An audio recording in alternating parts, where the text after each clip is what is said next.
केली लक्ष दे. Phone press phone मराठीच आहे. माझं नाव आहे सतीश. नमस्कार तुम्हा सगळ्यांना. सध्या मी जे चर्च पाहणार आहे ना, चर्चचं नाव आहे पोर्तुगीज भाषामध्ये बॉम जीसस. BOM. काही पण चांगलं काम करणं, शुभ काम करणं, पोर्तुगीज भाषेमध्ये याला बॉम्ब म्हणतात. तुम्हाला सांगायची गरज नाही आहे. 26 वर्ष अगोदर मुंबईचं काय नाव होतं? बॉम्बे. त्याचप्रमाणे चर्चचं नाव जुळलेलं आहे.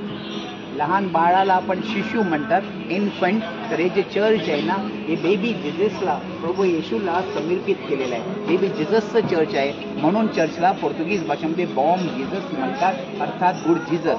चर्चचं बांधकाम 24 नोव्हेंबर 1594 मध्ये सुरू झालं. 1594 मध्ये म्हणजे 16व्या शतकाला, आणि 11 वर्षानंतर म्हणजे 1605 मध्ये बांधून पूर्ण केलं. 420 वर्ष जुना चर्च आहे. 420 वर्ष. आता हे चर्च पूर्ण भारतामध्ये एवढं प्रसिद्ध कशाला झालेलं आहे? जास्ती टुरिस्ट लोक ह्या चर्चमध्ये कशाला येतात? तर आतमध्ये थोड्याच वेळात तुम्ही डेड बॉडी पाहणार आहे. त्याचं नाव फार प्रसिद्ध आहे. कशाला? त्या नावाच्या भारतामध्ये पुष्कळ कॉलेजेस आहेत, स्कूल्स आहेत. Saint Xavier high school, Saint Xavier college, म्हणजे सेंट फ्रांसिस झेवियर. आप इनके साथ है क्या? साथ है. आप इनके साथ हैं? जी जी. वो बोलते नहीं है करके. नहीं सॉरी नहीं अलग अलग अलग है यार. तो सेंट फ्रान्सिस झेवियर की आप तुम्ही इकडे बॉडी बघणार आहे, पण सेंट फ्रान्सिस झेवियर ज्यांची बॉडी तुम्ही स्वतः पाहणार आहे ना, प्रत्यक्ष ते गोव्याचे नव्हते ना, तर भारतातले होते. ते होते स्पेन देशात त्यांचा जन्म झालेला राजघराण्यामध्ये 7 एप्रिल 1506 मध्ये. तर आता थोडी माहिती जाणून घेऊया की त्यांना गोव्यात कशाला आणलं गेलं. तर तुमच्या माहितीसाठी 500 वर्षापूर्वी गोव्यात इसाई लोक म्हणजे ख्रिश्चन लोक नव्हते. तिकडे सगळे हिंदू लोक होते. ज्या सिनेमामध्ये, पिक्चरमध्ये तुम्हाला जे काही दाखवलं जातं गोव्याच्या बद्दल, सगळं चुकीचं दाखवलं जातं. आणि हिंदू पुराणाप्रमाणे मराठीत असं म्हटलं जातं की आपण कोकणात जाऊया. 500 वर्षापूर्वी गोव्यात ख्रिश्चन लोक नसल्या कारणाने पोर्तुगीज लोकांनी काय केलं? सेंट झेवियर्सला, फादर जेव्सला गोव्यात आणलं. ज्यांचे बॉडी पाहणार आहे. फादर झेवियर कोण होते? धर्म प्रचारक, ज्याला मिशनरीज म्हणतात. 6 मे 1542 त्यांनी गोव्यात आलेले. गोव्यात आल्यानंतर गोव्याच्या लोकांबरोबर काही त्यांनी इकडे वर्ष काढले. पण गोव्यात धर्मप्रचार करून संपल्यानंतर फादर झेवियर धर्मप्रचारासाठी एशियन कंट्रीजमध्ये जात होते. चायनामध्ये वाटेवर अचानक त्यांचा मृत्यू झाला 3 डिसेंबर 1552 मध्ये. 1542 त्यांनी गोव्यात आलेले. 3 डिसेंबर 1552 त्यांचा मृत्यू झाला चायनामध्ये. आणि मृत्यूनंतर त्यांचं मृत शरीर चायनामध्ये मातीत पुरलेलं, अक्षरशः बॉडी मातीत पुरलेली. पण 3.5 महिन्यानंतर त्यांना ऑर्डर मिळाली बॉडी गोव्यात घेऊन येण्यासाठी. बॉडी तर चायनामध्ये मातीत पुरलेली, गोव्यात आणण्याचा विचार कशाला होता? की स्वतः फादर झेवियरची इच्छा होती की मृत्यू कुठं पण होऊ द्या, बॉडी गोव्यात यायची. पण मातीत पुरलेली बॉडी 3.5 महिन्यानंतर चायनाहून गोव्यात आणण्यासाठी कोणाला शक्य नव्हतं. पण कमीत कमी हाडं गोव्यात आणण्यासाठी 3.5 महिन्यानंतर चायनामध्ये त्यांनी खड्डा खणला. हाडं गोव्यात आणण्यासाठी 3.5 महिन्यानंतर जेव्हा त्यांनी खड्डा खणला, जशी त्यांनी बॉडी पुरलेली तशी त्यांना बॉडी मिळाली. 3.5 महिने बसलेली नव्हती, विरघळून गेलेली, डिकम्पोज झालेली नव्हती. आता नीट ऐका, हा इतिहास आहे. चायनावरून डेड बॉडी घेऊन पोपने लोकांना मलाकामध्ये पाठवली. मलाका ज्याला आज आपण मलेशिया म्हणतो. एका देशातून दुसऱ्या देशात बॉडी पाठवण्याचं कारण काय? तर मलेशियामध्ये रोगराई पसरलेली, डिझीजमुळं लोक मलेशियामध्ये मरत होते. 20,000 हिंदू आबादी होती मलेशियामध्ये त्या काळात. लोक मरत होते प्लेगसाठी. जेव्हा फादर झेवियरची बॉडी चायनाहून मलेशियामध्ये घेऊन आले, तेव्हा लोकांनी त्यांच्याकडे प्रार्थना सुरू केली. 8,700 लोक मरणातून वाचलेले आणि त्याची बॉडी इथे परत पुरून ठेवली मलेशियामध्ये. दुसऱ्यांदा बॉडी पुरून ठेवली मलेशियामध्ये 9 महिन्यासाठी. पण मलेशियामध्ये बॉडी लवकर विरघळून जाण्यासाठी, डिकम्पोज होण्यासाठी ते काय केलं असतं? पुष्कळामध्ये चुना घातला, चुना, लाईमस्टोन, मीठ घातलेलं, तरी पण बॉडी तशाच्या तशी होती. याचं तात्पर्य हे आहे की हा त्यांचा डिवाईन पॉवर होता. Divine power, the spiritual power ज्याला आपण म्हणतो, अलौकिक सामर्थ्य, दैवी शक्ती. ईश्वरी शक्ती आहे. ही विश्वास न ठेवण्याची गोष्ट आहे, अविश्वसनीय गोष्ट आहे. खरी गोष्ट तुम्ही पाहणार आहे. आणि आता नीट ऐका, हा इतिहास आहे सांगण्यासारखा.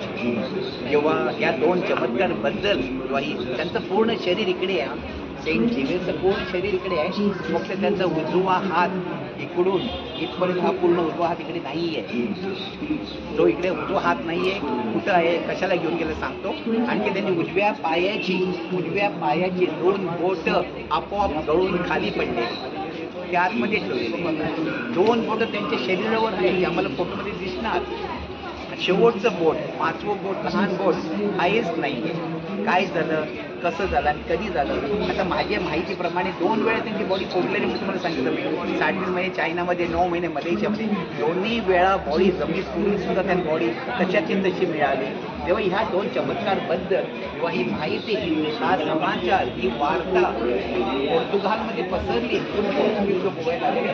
तर पोर्तुगालमध्ये एक बाई, तिचं नाव होतं इजाबेला. मदर मेरी आहेत ना, जेसुसची आई, त्यांचे 7 रूप आहेत, 7 अवतार आहेत, 7 नाव आहेत. त्याच्यात एक नाव आहे इजाबेला. इजाबेला बाई आहे, सेंट झेवियरची नातेवाईक होती. तिच्या मनात एक जिज्ञासा होती, जाणून घ्यायची खरंच ती बॉडी चमत्कारी आहे की.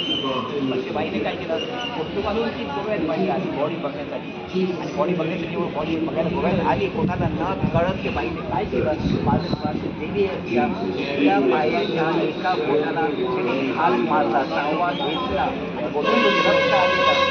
त्याच्या 2 वर्षात सुद्धा हा त्यांचा 3रा चमत्कार मानला गेला गोव्यात.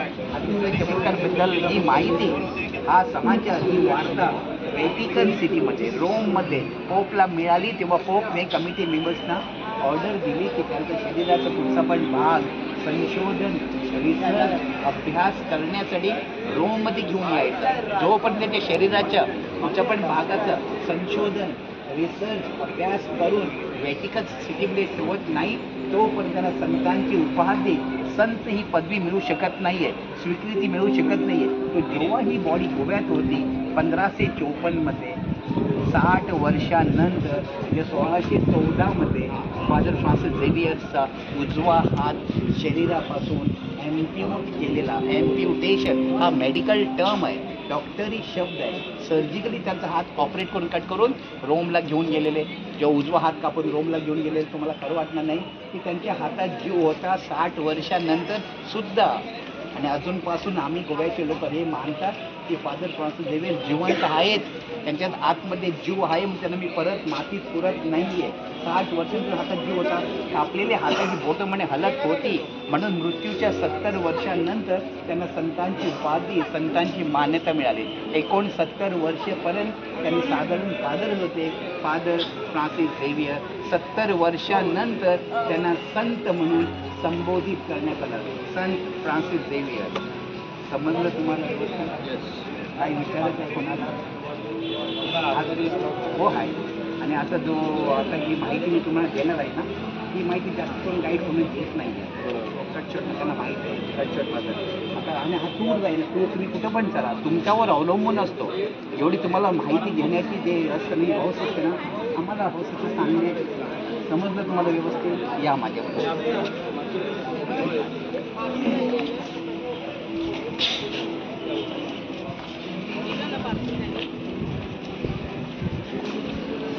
दिलं ना पार्सल त्यांनी. हा दिला, मी OTP दिला.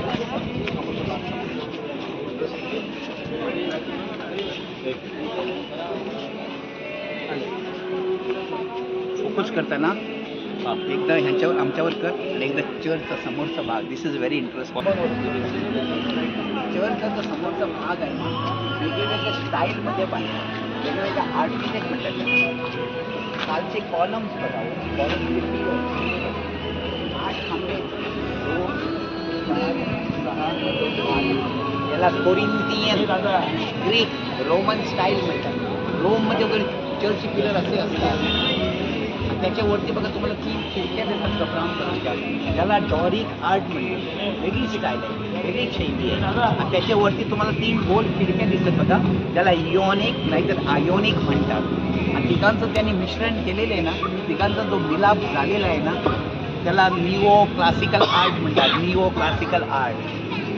आणि एकदम वरती बघा एका गोलाकारमध्ये एका सर्कलमध्ये तुम्हाला तिकडे 3 शब्द कोरलेले दिसतात काय तुम्हाला? I, exactly, IHS. हे जिजस प्रभू येशूचं एक नाव आहे, शुभ नाव आहे ग्रीक भाषामध्ये. त्याचा अर्थ असा होतो की हजारो वर्षापूर्वी अल्फाबेट जे आहे ना त्याचा आविष्कार झाला नव्हता. जे बदले काय लिहित होते? आय लिहित होते. आयचा अर्थ काय होतो? येशू, ईसा, जीजस. एच चा अर्थ होतो होमोज, इन्सानियत, माणुसकी. आणि एस चा अर्थ साल्वादोर, सल्वेशन, यानी की तारणहार. Jesus the human saviour. ज्या संस्थाने, ज्या संप्रदायाने हे चर्च बांधलं ना त्या संप्रदायाचा तो मनोग्राम आहे, त्यांची मोहर आहे, सील आहे. समजलं तुम्हाला?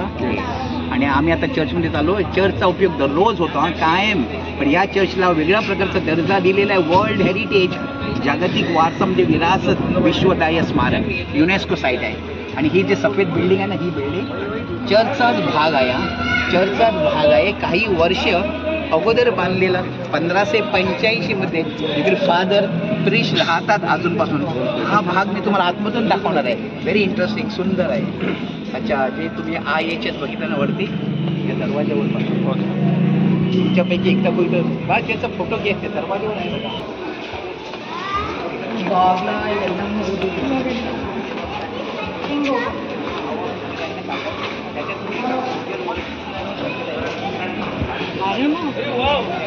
सिम्बॉल आहे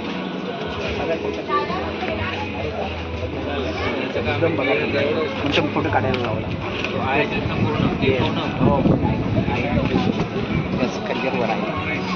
आता आपण आतमध्ये ते पूर्ण लाकूड आहे ना, सागवानचं, साग, ठीक आहे बरं, पण लाकडावरचा पेपर चिटकवलेला आहे. बोर्ड, फॉईल, बोर्ड, लिफ्ट, सोन्याची बेगड आहे. आणि तिकडचं नक्षीकाम तुम्ही जवळून पाहणार आहे ना, ते इटालियन लोकांचं नक्षीकाम, इटालियन देशाचं असलं नक्षीकाम आम्हाला दिसतं फक्त दागिन्यावर, ज्याला आपण ऑर्नामेंटल डिझाईन म्हणतो. जर तुम्हाला आठवण असेल, सुरुवातीला मी तुम्हाला त्याचं नाव सांगितलं, बॉर्न जीजस. इकडे बेबी जीजस आहे कुठं? बारकाईने मधोमध मोठी मूर्ती बघा, मोठी मूर्ती आहे ना, ते मोठी मूर्तीच्या जवळ एक लहान मूर्ती आहे, सफेद कपडे घालून काय दिसते तुम्हाला? अच्छा, हा उंबरठा आहे ना, उंबरठाच्या आतमध्ये जी जमीन आहे ना ते पाषाण आहे. पाषाण मराठीमध्ये पाषाण, तो ओरिजिनल जमीन आहे. ओरिजिनल जेव्हापासून चर्च बांधलं तेव्हापासून. आणि हा दगड कुठून आणला असेल? मुंबईवरून. जर तुम्ही नाव ऐकलं तर वसई, विरार.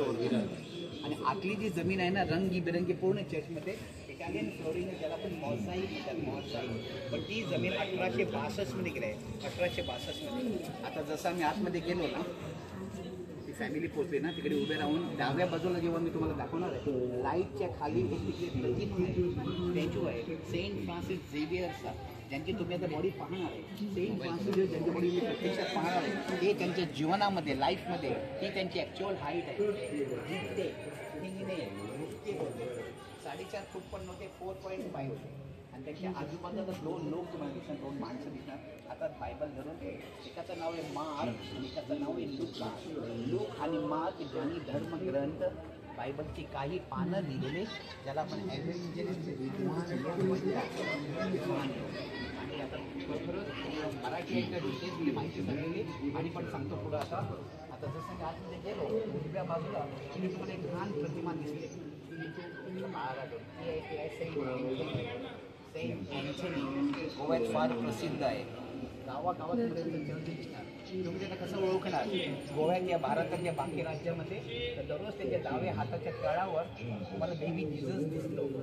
दररोज ते जीजसच धरून उभे असतात. सेंट अँथनी आणि जीजस एवढे चांगले जवळचे संबंध होते.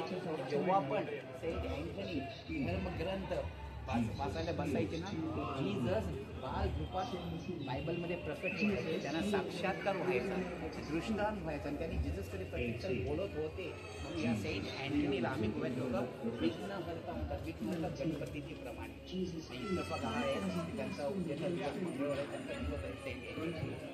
समजा काही वस्तू चोरीला गेली, कोणती चोरली, कुठच्याही मंगळवारी संध्याकाळी वेळेस जरी मी मनोभाव त्यांची प्रार्थना केली, होय तशी मान्यता आहे की हरवलेली वस्तू आणि चोरीला गेली मिळते. Saint Anthony. समजलं मला कंटाळा येत नाही.